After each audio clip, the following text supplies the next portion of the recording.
श्री शिवाय नमस्तुभ्यम। सभी शिव भक्तों को मेरा प्रणाम। हर हर महादेव। आइए सुनते हैं शिव पुराण के अनुसार चंचुला की कथा। वाशकल नाम का एक गांव था जो समुद्र तट के पास स्थित था। उस ग्राम के निवासी स्त्री पुरुष सब दुष्ट प्रकृति एवं पाप बुद्धि के थे। मनुष्य पशुवृत्ति वाले और स्त्रियां व्याभिचारिणी प्रकृति की थी। उस गांव में एक ब्राह्मण रहता था जिसका नाम बिंदुक था। उसने अपनी कामातुरतावश रूपवती पत्नी चंचुला के होते हुए भी वह एक वेश्या के कोठे पर जाने लगा। इस कारण वह धीरे धीरे अपनी पत्नी से विमुख होता गया। कुछ समय तक तो चंचुला अपने काम के वेग को सहन करती रही, परंतु दीर्घ समय तक वह अपनी इंद्रियों पर नियंत्रण न रख सकी। वह एक जार से रति करने लगी।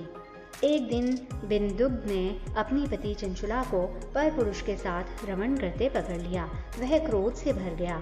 जार पुरुष को डर कर भाग गया, परंतु बिंदुक अपनी पत्नी चंचुला की मुक्कों से पिटाई करने लगा। चंचुला अपने पति से बोली कि जब आप मुझे छोड़कर वैश्यागमन करते हो तो मुझे कितना दुख होता है।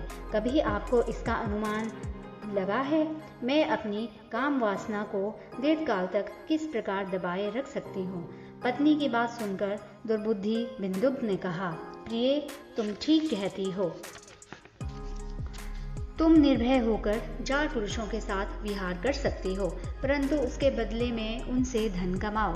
उस धन से हम दोनों का बहुत भला होगा।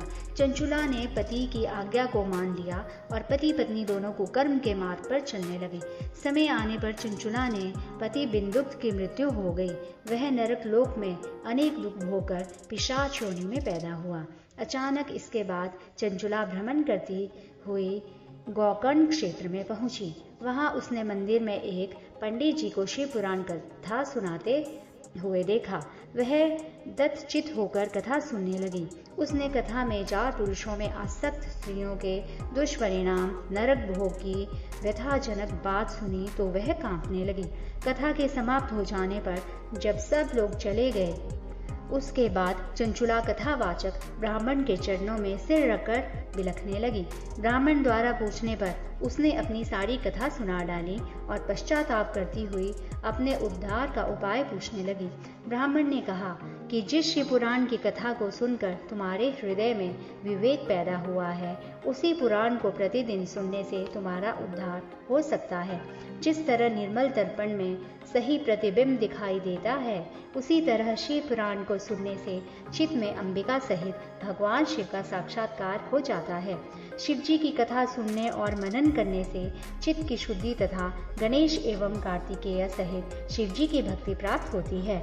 शिव जी का भक्त उनकी कृपा से देव दुर्लभ मुक्ति प्राप्त कर लेता है। इसलिए हे चंचुला, तुम्हारे कल्याण का एकमात्र उपाय शिव पुराण का श्रवण करना ही है। ब्राह्मण की बात सुनकर चंचुला उसने ही शिव कथा को सुनाने का अनुरोध करने लगी। ब्राह्मण ने उसकी प्रार्थना को स्वीकार कर लिया। चंचुला ने पंडित द्वारा बताई विधि से स्नान किया, जटा वल्कल वस्त्र धारण किए, शरीर पर भस्म लगाकर रुद्राक्ष की माला धारण करके एवं जितेंद्रिय होकर शिव पुराण को सुनने लगी।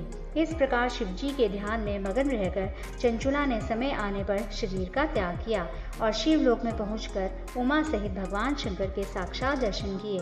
उसकी श्रद्धा भक्ति को देखकर पार्वती जी ने उसे सदैव के लिए अपना सामीप्य प्रदान किया। शौनक जी ने सूत जी से प्रार्थना की कि चंचुला का आगे का वृतांत बताने की कृपा करें। सूत जी ने कहा, हे मुनिश्रेष्ठ, चंचुला ने अपनी निश्चल भक्ति द्वारा भगवती पार्वती का सानिध्य प्राप्त कर लिया। एक दिन चंचुला ने भगवती पार्वती से अपने पति के संबंध में जिज्ञासा प्रकट की तो भगवती पार्वती ने उसे बताया कि बिंदुक नरक की अनेक यातनाएं भोगने के बाद इस समय पिशाच योनि में कष्टप्रद जीवन व्यतीत कर रहा है। यह सुनकर चंचुला उद्विग्न हो उठी। वह भगवती पार्वती से अनुनय विनय करके उसने अपने पति के उद्धार की याचना की। इस पर भगवती पार्वती ने तुम्बरु गंधर्व को बुलाकर उसे विंध्याचल पर्वत पर जाकर वहां पिशाच योनि में पड़े बिंदुक को शिव पुराण सुनाकर इससे उसका उद्धार करने का आदेश दिया। माता पार्वती की आज्ञा को शिरोधार्य कर तुम्बुरु विंध्याचल पहुंचा और बिंदुक को बलपूर्वक बिठाकर शिव पुराण सुनाने लगा। शिव कथा को सुनने के लिए वहां पर देवता भी एकत्र हो गए। तुम्बुरु से शिव कथा सुनकर बिंदुक निष्पाप होकर पिशाच योनि से मुक्त हो गया। बिंदुक अब प्रतिदिन शिव जी का गुणगान करने लगा। भगवान शंकर ने उसकी अचल भक्ति देखकर उसे अपना गण बना लिया।